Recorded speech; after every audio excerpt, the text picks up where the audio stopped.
What is going on, guys? JD from New York here, and this right here is the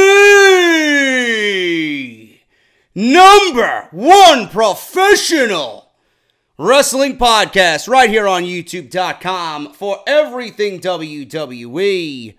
This is Off the Script, episode 201, part number 2 for your Christmas Eve.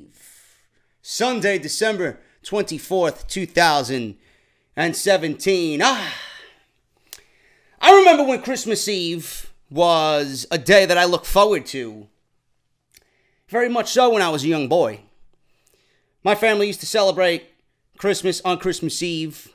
Presents under the tree. My dad had the beautiful tree up, lights illuminating the living room. And of course, us as young children, me and my brothers, we kind of knew what we got already because when my parents left the house, we knew that they kept the presents in their bedroom closet. So obviously when they went out to do errands or go shopping, my brothers would snoop around and we'd all find out what we got. I remember one year, man, I was so big into Metallica, right? And it was when Garage Inc. came out. Garage Inc. is a great fucking album. I hate Metallica. I fucking hate them. I think they're a bunch of fucking sellouts. And the music that they're making now,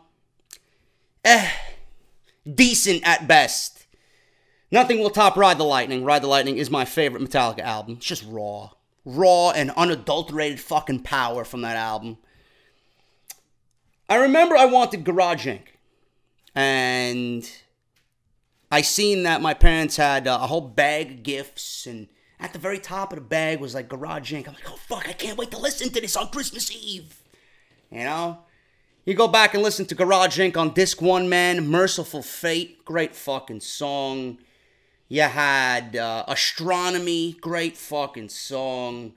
You had Die Die My Darling, Turn the Page, It's Electric. It's just a great fucking disc, man.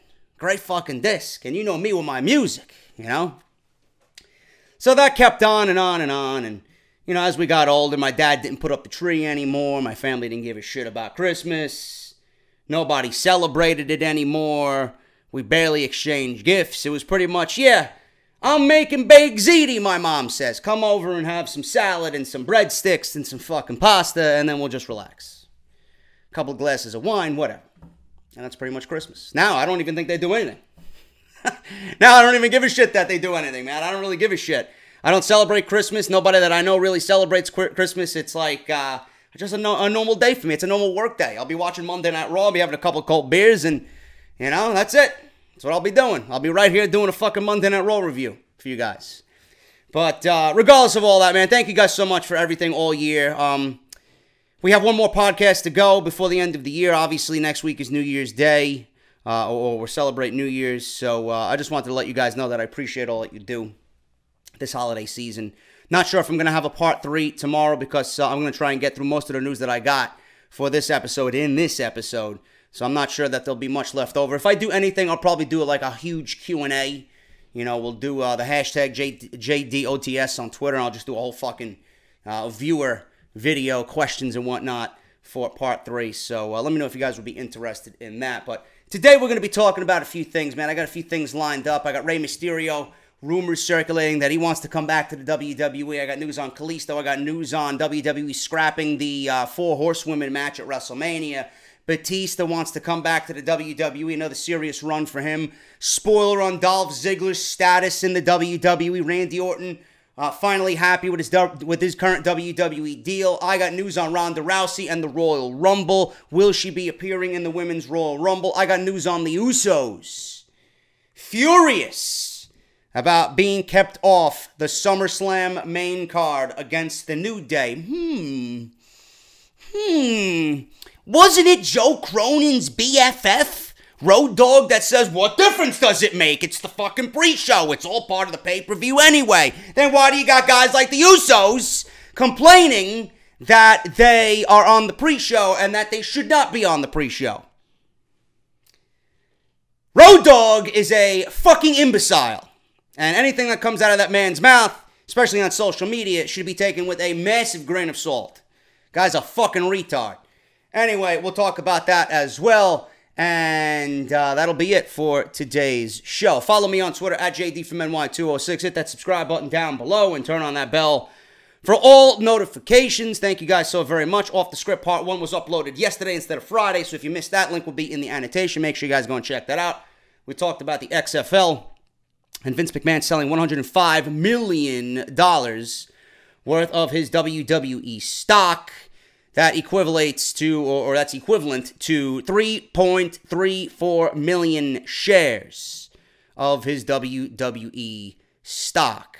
So we talk about that. Plus, we talk about a rumored winner for the Women's Royal Rumble. We talk about WWE's #1 match of the year. And I heard some people in the comment section yesterday say that they prefer Styles and Cena over Styles and Lesnar. I'm not going to argue with that. Both matches were great, but we've seen the Cena match 3 times before, but the Lesnar-Styles match was new, it was fresh, it was exciting, and AJ Styles is so goddamn fucking great, he made you believe that he could beat Brock Lesnar. That's why I went with that over the John Cena AJ Styles match at the Royal Rumble this past January, but that wasn't even my #1 match. Tyler Bate versus Pete Dunne in NXT TakeOver Chicago. It's my #1 match of the year. Lesnar-Styles is #2. At the Survivor Series of 2017. Make sure you guys check out my sponsors, man. Audible is sponsoring the podcast. Want to make a last hard push for the end of the year. Audible, all new listeners of this show, and I have quite a few of them coming off my controversial Monday Night Raw review. Thank you to the forums on Facebook, those fucking those irrelevant forums on Facebook where everybody dwells, all the fucking pimply-faced virgins that dwell on these Facebook wrestling forums. And I want to thank Wrestling Inc. for shouting me out, too. What do you think of these comments about the Women's Royal Rumble? Sexist, sexist, sexist, sexist. Oh, this guy's an asshole. This guy's a fucking clown. Fuck do I care, man. I don't give a shit what people say about me. You gotta understand the shit that comes out of my mouth. I think before I speak most of the time. I know what I'm stating. And if you pick up on that, you're only driving traffic to my channel, clowns. I don't care if you call me a sexist or a fucking asshole or an irrelevant fuck. I don't care. Why? Because you're gonna watch me anyway. So what the fuck do I care? I'm getting paid. I don't give a shit what you think about me, goon. Anyway. A lot of new listeners coming over from the Monday Night Raw and SmackDown reviews. So if you guys want to get a free book, and if you guys want to support the show, and I state free book, free audiobook, audibletrial.com/offthescript. All you guys got to do is fill out the information, choose your book, and you're on your way to perusing Audible free for 30 days. That's 1 month with 1 free audiobook of your choice. Jim Ross, Slobberknocker, now available. AJ Lee, Crazy's My Superpower, now available. Justin Roberts, now available. Plus so much others. Bob Holly, The Death of WCW, Roddy Piper, Bret Hart, Shawn Michaels, Ric Flair, Brock Lesnar, Dusty Rhodes, Daniel Bryan. It's all on there. And if you guys don't like wrestling-related content, you guys can choose anything on Audible's list. Over 180,000 books to choose from. Thank you guys so very much. Once again, that's audibletrial.com. Let's get into the news, man. Let's get into the news. I'm going to start off with this Usos story. The Usos furious being kept off the SummerSlam made card against the New Day, which might have been the best match that they had all year with the New Day. Coincidentally, nobody's seen it, because the Barclays Center didn't usher people in the arena until 6:30. So, Road Dogg, why would you say that? Oh, who cares? It's all part of the pay-per-view.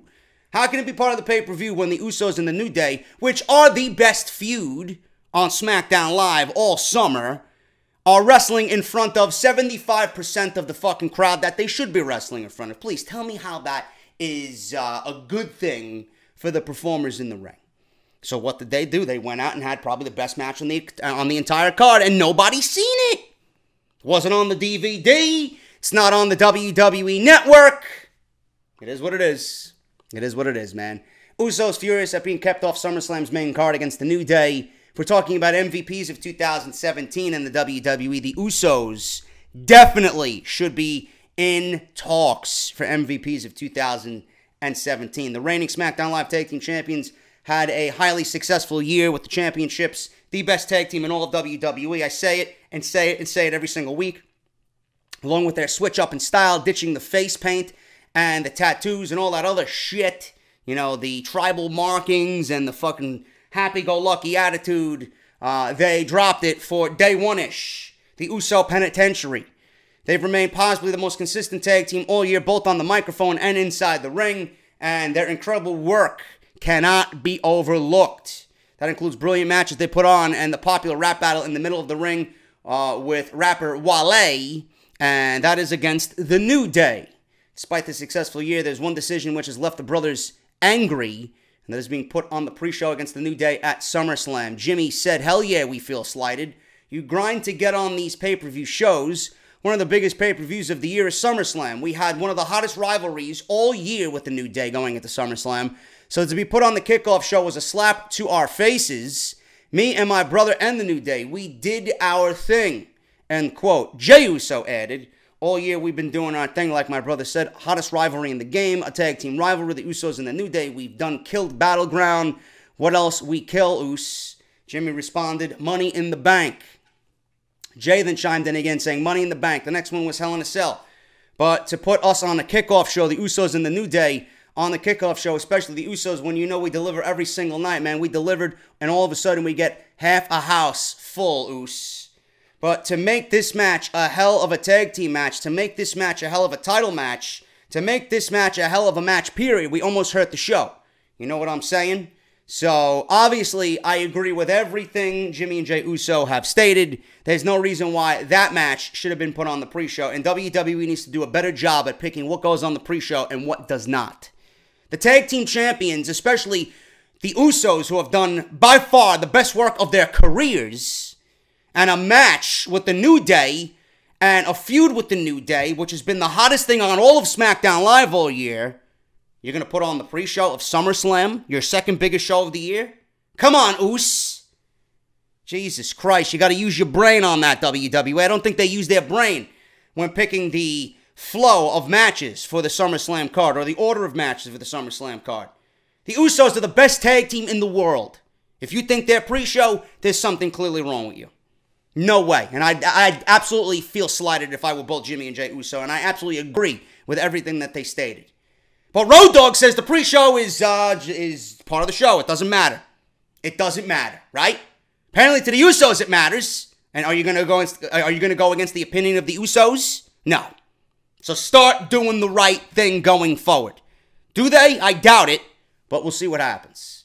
Just wanted to get that across because I always hated to see guys like this on the pre-show. Same thing with fucking Neville and Austin Aries. You think that match should have been on the pre-show at WrestleMania? Of course not. Of course not. What was the women's title match at WrestleMania for SmackDown Live? Naomi and who? I don't even fucking remember. Why was that on before the main event and that wasn't on the pre-show? I don't get it. I don't fucking get it. WrestleMania went fucking 8 hours long, but you can't put that match, which lasted about 3 minutes, on the pre-show, and Austin Aries and Neville that went nearly 20 minutes you couldn't put on the main show? Who made that decision? Fucking bumbleheaded idiots over there in WWE Creative, man. Absolutely ridiculous. Rey Mysterio. Is he coming back to the WWE? Former WWE champion Rey Mysterio has been away from the WWE for what seems like an eternity, but he still wants to return to the company. His work in Lucha Underground was phenomenal. Absolutely phenomenal, man. So based on what I've seen this year in Lucha Underground, would I like to see Rey Mysterio do that in WWE? Of course I would.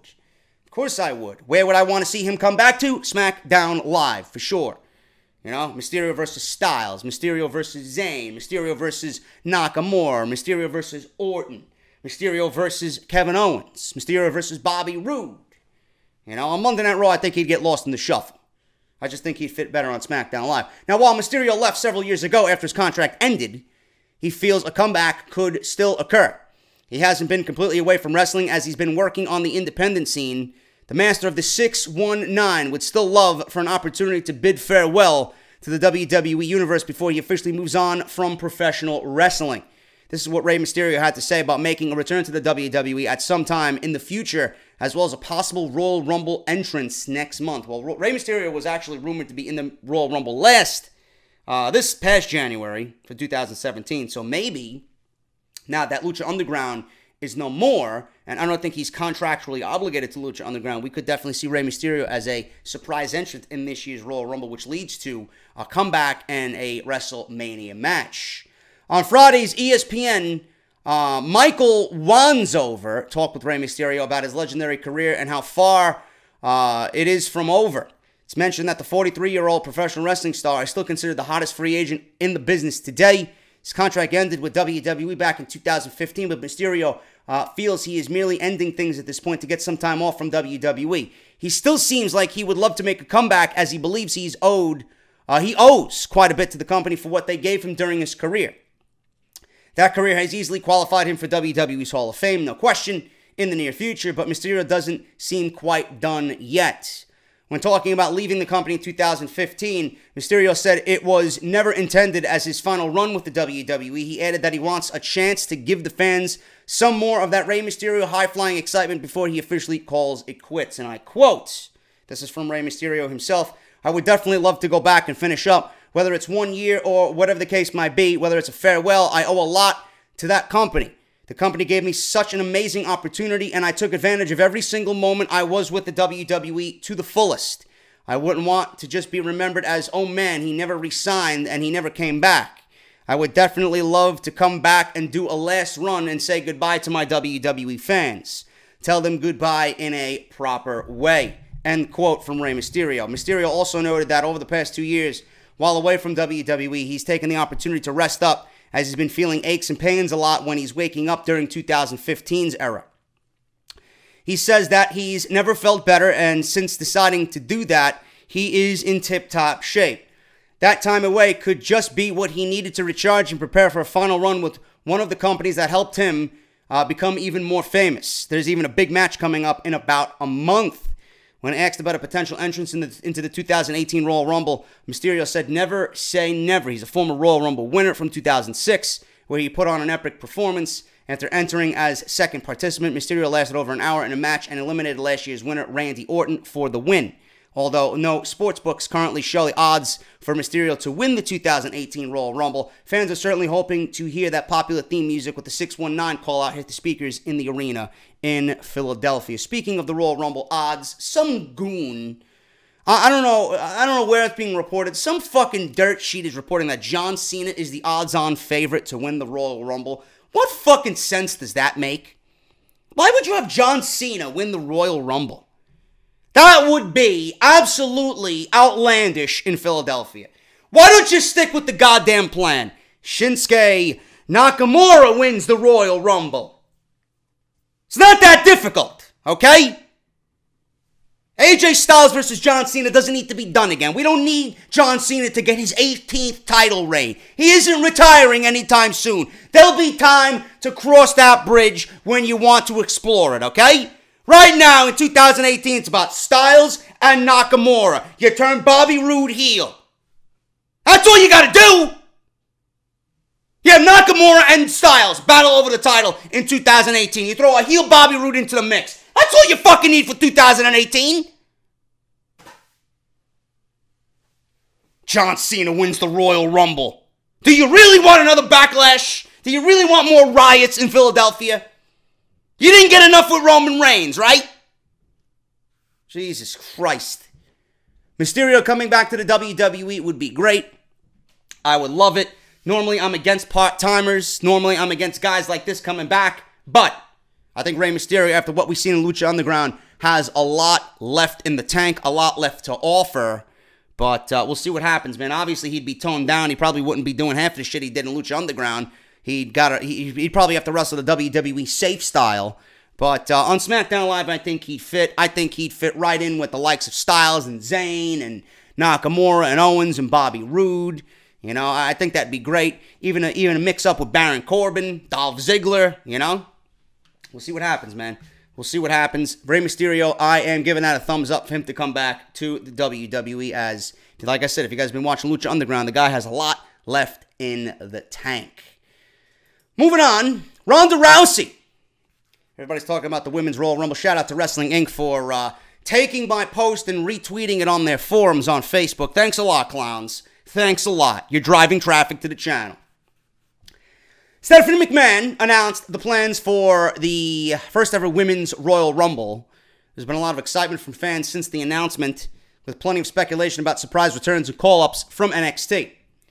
One of the biggest rumors going around is a potential appearance from Ronda Rousey in the Royal Rumble match, but according to Ryan Satin, who is credible in himself, of Pro Wrestling Sheet, Ronda will begin resuming filming of the movie Mile 22, which stars Mark Wahlberg after the holidays. The filming will take place in Colombia. That's where apparently Titus O'Neil gets his bananas. That's where he gets his coffee. All organic, by the way. Shipped in from Colombia. Little tip of the trade right there if you didn't know. Satin says that filming will likely conclude after the Royal Rumble on January 28th, which means that a Ronda appearance at the event is unlikely, says Ryan Satin. The report also states that a deal between Ronda and WWE hasn't been figured out yet. WWE has expressed interest to Rousey's team, but it is unlikely that she'll make an appearance at the Royal Rumble unless a deal is signed beforehand. We don't know. We don't know. You think WWE is going to allow you to know or give you a peek into what they're doing with Ronda Rousey? If Ronda Rousey comes out in the Women's Royal Rumble, they're going to save it for a surprise. They're not going to tell anybody. But I would rather she not be in the Royal Rumble. I would rather she not be a participant in the Royal Rumble, because if she is, then that lends more credibility to her winning it, and we don't want her winning it. We want Asuka winning it. That is my pick for the Women's Royal Rumble, as I think that makes much more sense, as we discussed on part 1 yesterday. Ronda Rousey, obviously, is going to have a role in WrestleMania, okay? I don't think that Ronda Rousey is going to be in the Royal Rumble. I don't think she's going to win the Royal Rumble. I don't think it's a good business move. I think having her there in the first ever Women's Royal Rumble is what WWE wants. Maybe for an interference of some sort. I don't know. But I'm going with Asuka, as I think it's the best creative move on WWE's behalf. But as far as the four horsewomen go, WWE seemingly has scrapped plans for this major WrestleMania match. It was supposed to be Bayley, Sasha, Becky, and Charlotte versus the UFC four horsewomen. And that would include Baszler, Marina Shafir, Jessamine Duke, and Ronda Rousey. Now, the rumors about Ronda Rousey possibly being in the Women's Royal Rumble obviously will continue up until the Royal Rumble match itself for the next 5 weeks. Obviously, the Wrestling Observer, Ryan Satin, PW Insider, Mike Johnson, they've all been reporting it. Ronda Rousey's name has been linked to the WWE well before the Mae Young Classic. The rumors popped up shortly after Monday Night Raw when Natalya posted a graphic that included Ronda Rousey. The graphic also included women from NXT. So she will be a part of the WWE. We will not know until that Sunday night on the 28th if Ronda Rousey will be in the Royal Rumble. It has been taken down. That graphic with Natalya has been taken down. You know, people get excited. They tweet and delete, or Instagram and delete, which probably means that it was posted by mistake. So Dave Meltzer noted that Rousey's involvement in the Rumble is a rumor right now, and that the talent has talked about Ronda Rousey coming into the WWE, but nothing is official. It's worth noting that Rousey has been training regularly at the Performance Center in Orlando. If she does debut at the Rumble, then it will be an interesting time to hear what kind of reaction she gets from the crowd in Philadelphia. It's the same city that booed Roman Reigns winning the Royal Rumble, and the same city that booed Batista when he won. Both were visibly and overwhelmingly shoved down our throats. Do not feed the fans what they do not want. Simple as that. You know, will WWE make the same mistake this year? I fucking hope not. Jessamine Duke and Marina Shafir are no longer doing pro wrestling training at this time, which might mean that the much talked about match between the MMA horsewomen against the WWE horsewomen might have been scrapped. Also, Shayna Baszler is going to be a regular on NXT, and there are no hints of her doing anything on the main roster in the immediate future. So this might mean that Ronda Rousey will have a singles match at WrestleMania, and the number one candidate for that right now is Asuka that is being reported. Asuka is no longer using the Asuka lock. She's using the cross arm breaker, and Dave Meltzer is reporting that there's a reason why WWE has shifted Asuka from using the Asuka lock to the cross arm breakers, because that they're setting her up for a possible shoot match with Ronda Rousey at WrestleMania.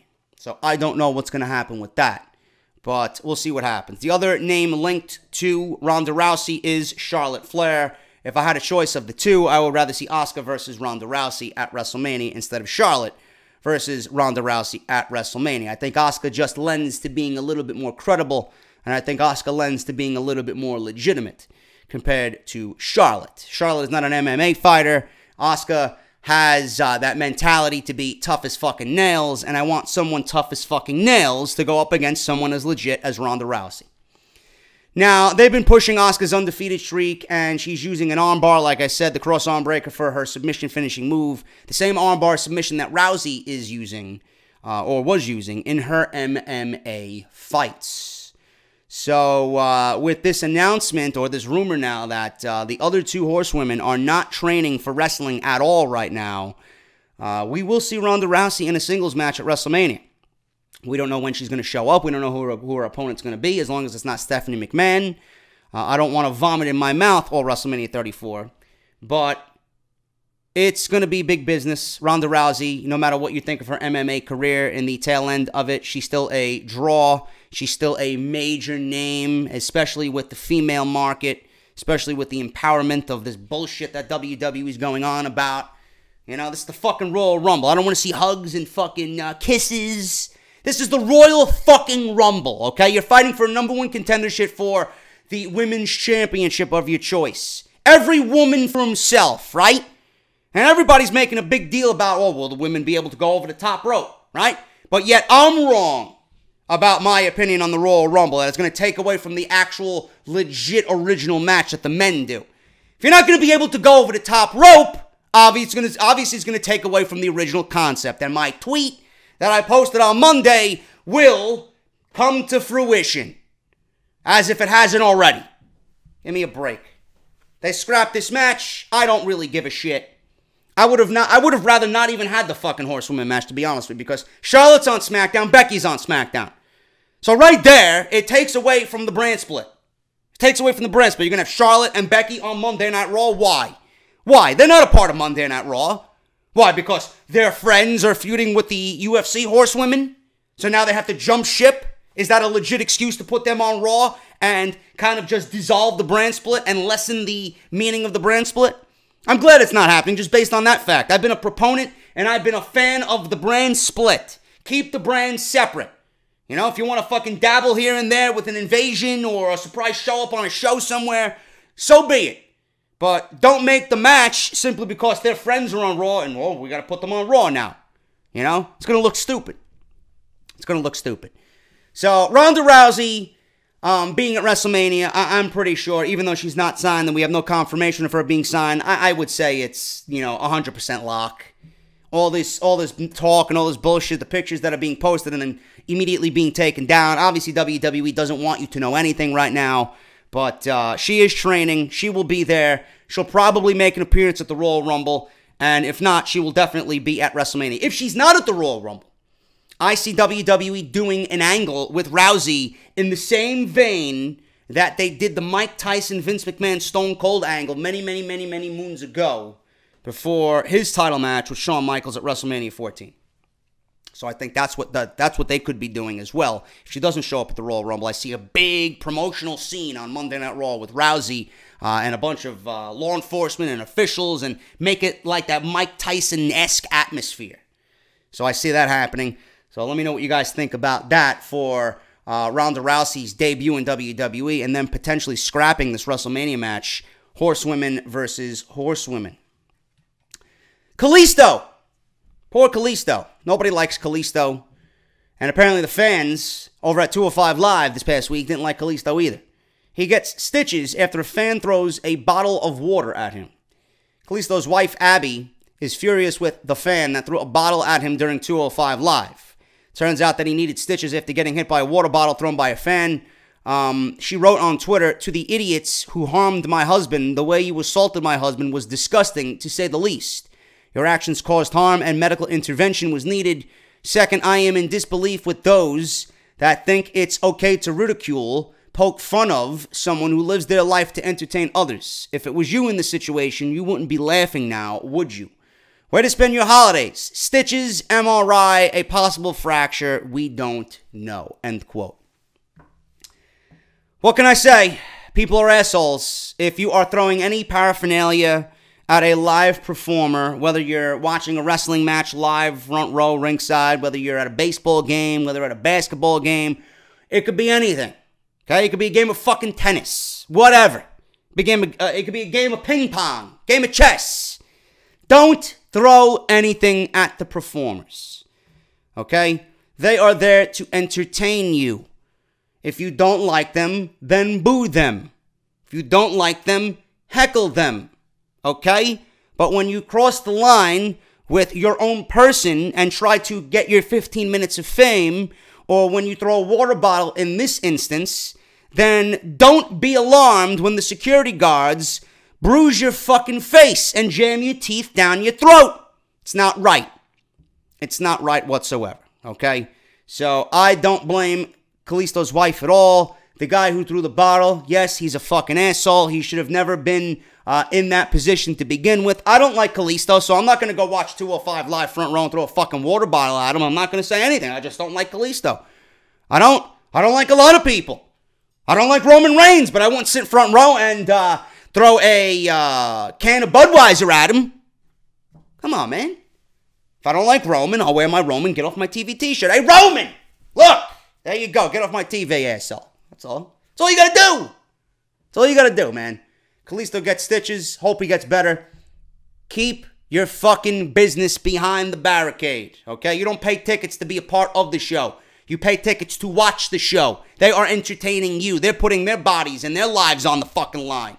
Don't add to their already stressful environment and mindset. Please be respectful of the entertainers in the wrestling business, okay? It's not easy being them. So, this guy, I don't know who he is. I don't know what happened to him. I don't know if he was thrown out. Whatever the case may be. If you're this guy, you're a fucking asshole. Batista is very serious about a return to the WWE, and I'm very serious about Roman Reigns not being in the main event of WrestleMania 34, as I think it is fucking pathetic. Batista hasn't been in the WWE since he quit in 2014, but it looks like the Animal might be wanting to come back home to the WWE to make a much bigger mark this time. Batista said on Chris Jericho's podcast that he is very interested in another run. He was actually on Jim Ross's podcast, The Ross Report, and now he's on Jericho's podcast. So this is two big-time podcasts that he stated the same opinion on. WWE going to give him a platform in 2018? I think so. He was on Jericho's podcast and said that he's very interested in another run with the WWE, and he wants to make it a lengthy one. The general idea is that it could be 6 months to a year-long run, of which would allow him to do a lot more. Although a guy like Batista could get an ultimate part-time schedule like Brock Lesnar currently has and Goldberg recently enjoyed, the thinking is Batista would be looking at something more along the lines of Chris Jericho's schedule when Y2J was with the WWE during his last run with the company, where he came up with the list of Jericho. We have Batista wanting to come back. Obviously, he is a big-time movie star. Obviously, that will be the only big hang-up here for Batista. But if he comes back to the WWE and wants to go full-time like Jericho did, Jericho put off Fozzy. Jericho did it in a time where Fozzy had no other obligations. So he was clear. When Fozzy had their album coming out and when he had to record and go on tour, now he's doing the New Japan thing. You know, he didn't mix both worlds. Batista has to do the same. You know, he has to put the movie thing off for a year. I'm sure WWE is going to be paying him very, very well. Not sure he's going to be making more than what he would make in Hollywood, but WWE is going to at least compensate him very, very well for coming back and putting the movie career on hold, because I'm sure Batista is going to know that, listen, if I'm not getting movie work while I'm in the WWE, I want to be paid. So Batista will probably have to put his movie career on hold for about a year. If Drax the Destroyer gets a movie role offered to him in his time with WWE upon his return, then it would be factored into the contract talks as well. He can't have both. You got to do one or the other. Batista's been adamant about him wanting to come back So obviously he might be putting the movie stuff on hold right now. The movie thing will always be there for him. His success has already been shown in James Bond and then, Guardians of the Galaxy and whatever else he's doing. His worth has already been proven in Hollywood. He's going to be a much more marketable name when he comes back after his WWE run. He's going to be in the limelight. He's going to be at Wrestlemania. People are going to know Batista. It's going to be a two-way street here. WWE is going to get a big name in Dave Batista to come wrestle for them. People know Dave Batista from his acting. They're going to see him wrestle. More eyes on the company. More eyes on Wrestlemania. More eyes on the product. And WWE is going to have a big-time Hollywood guy working for them. And he's going to be able to push their product, and they're going to be able to push his stuff when he's got a movie coming out. It's a good deal. It's a good deal for Dave Batista, man. And he needs to come back as a heel, please. We got Hollywood Rock, and Hollywood Rock was amazing. We only got 6 months of Hollywood Rock. We only got a few weeks of Hollywood Batista. When he was feuding with John Cena, and then his last hurrah was him in a wheelchair on Monday Night Raw. That was before his last return. I want to see Hollywood Batista. I want to see Dick Batista. Okay? I want to see sunglass wearing, Armani suit wearing Dave Batista come out, just ridiculing all the fat slobs in the front row. That's what I want to see. I don't want to see the Dave Batista coming in there doing the thing on the fucking ramp, right? Oh, you're going to bring back fireworks for Dave? You got to bring back fireworks for Dave Batista. You're not going to have his entrance be the same without fireworks. Give me a break. Give me a break, bro. I don't want to see Dave Batista shaking old ladies' hands and fucking high-fiving little kids. Fuck him. I want to see Dick Batista. That's what I want to see. I want to see the biggest Hollywood prick that there is. I'm better than you and you're a fat slob. Simple as that. So please, WWE, do me this one favor. You ruined his last run because you neglected Daniel Bryan and the power of the Yes Movement, and Dave Batista was swallowed up by that Yes Movement. Now you're going to bring him back. Hopefully you got a solid plan for Dave Batista when he returns. Randy Orton, speaking of his former stablemate, Randy Orton, extremely happy with his current WWE deal. I would be too if I'm Randy Orton. Listen to this. Randy Orton, one of WWE's top veterans, clearly is loving his current deal with the WWE at the moment. The Vipers, a 13-time world champion, has been with the company for 17 years. He's the son of Hall of Famer Cowboy Bob Orton, and is a first ballot, no doubt about it, Hall of Famer when his time is over in WWE. Over the years, he has had tremendous feuds with top stars such as John Cena, Triple H, Rey Mysterio, and so much more. He's one of the greatest professional wrestlers to have ever worked in the WWE and has certainly earned himself some major perks with the company. It's been reported that Orton is set to work a much lighter schedule in 2018. He's only advertised for a handful of events in January and is not scheduled to work from February 6th, my birthday, and April 9th. Jesus Christ. He is, however, expected to still compete at WrestleMania 34 on April 8th. Obviously, all hands on deck. I don't know why he wouldn't. It's the biggest payday of the year. He isn't advertised for the annual WrestleMania Revenge Tour of Europe in May either. Per a report from the Wrestling Observer newsletter, people close to Orton are saying that he's extremely happy with his life right now. WWE gives him a lot of time off as opposed to time off that current WWE superstars have, and is still kept close to the main event scene while making several $1 million a year. Well, that's what happens when you work 17 years for the company. You're going to get little bonus perks like that, man. Orton gets to spend time with his kids. Orton gets to spend time with his wife. Orton gets to be away from the road and be refreshed and recharged so that we get a healthy Randy Orton when we see him. Now, only if we get a heel Randy Orton, because babyface Randy Orton is boring. He bores me to tears. I want to see a heel Randy Orton. He's the fucking Viper, okay? I want to see him stick his fangs and just fucking poison everybody on the roster, man. Randy Orton is a natural heel. But I would be extremely happy with that deal as well, man. He's going to be in the Royal Rumble. He is going to be at WrestleMania. And he's not going to be on the road to WrestleMania at all. He's going to be home enjoying life. Going to be enjoying his time in the pool with a nice cold beverage. But this is not out of the ordinary, man. You put nearly 20 years of service into one company. Of course they're going to take care of you. And good thing WWE realizes that. Randy Orton has given them a lot. This is the least. This is the very least they could do for Randy Orton. And I don't like seeing Randy Orton on TV every week. I think the less I see of Randy Orton, honestly, the less I see of Randy Orton, every time I see him, I might be a little bit more excited to see Randy Orton on WWE television. So, good deal on Randy Orton with his current WWE deal. Finally, guys, we're going to end with this one. Spoiler on Dolph Ziggler's status with the WWE. On this week's episode of WWE SmackDown Live, new United States Champion Dolph Ziggler cut a promo and talked about how he has been underappreciated during his time in the WWE. They aired video packages of his previous Intercontinental and United States title victories. They also showed a clip of Ziggler winning the Money in the Bank briefcase and then cashing it in to win the World Championship a few years ago. The announcers wondered what was going on with Ziggler and why he decided to leave his U.S. title in the ring. The idea was to leave fans wondering about Ziggler's future without outright saying that it looked like he quit. So I guess that they're playing off the rumors that he went on these podcasts and saying he's going to end up walking away or it's time for him to walk away.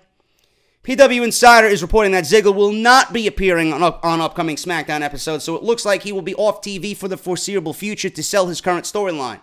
If they want to really make the people believe that he quit, then it might be a good idea to pull him off every event, not just the TV tapings, but the house shows as well. As of this writing, he is still listed on advertisements for upcoming non-televised shows. So what does that mean for the United States Championship? Obviously, if he's going to be off TV, the United States Championship needs to be on somebody else that's going to be on the show regularly. If he gave up the United States Championship and left it in the ring, why don't we do an 8-man tournament? Why don't we do an 8-man tournament that concludes at the Royal Rumble? And we gift Bobby Roode as the new United States Champion. That's what I would do. Or if you want to drag this out for another 30 days and you want to have it start after the Royal Rumble and you build a tournament from Royal Rumble after the Raw after Rumble to WrestleMania, I would have Jinder Mahal versus Bobby Roode over the vacant United States Championship. So that's what I would do. But that's just my guess on that. That's my prediction on that. And if I hear anything else on Dolph Ziggler, I'll let you guys know. But that is off the script, guys. Thank you guys so much for watching. I'm JD. Hit that thumbs up. Subscribe to the channel. Follow me on Twitter. And please support Audible. audibletrial.com/offthescript. I'll be back with something as I got no more news. We might do a big Q&A on Christmas Day. So let me know what you guys think about that. I'm JD. Enjoy your Christmas Eves. Happy holidays to you and your family. And I might see you back on Monday afternoon with more Off the Script. I'll talk to you later.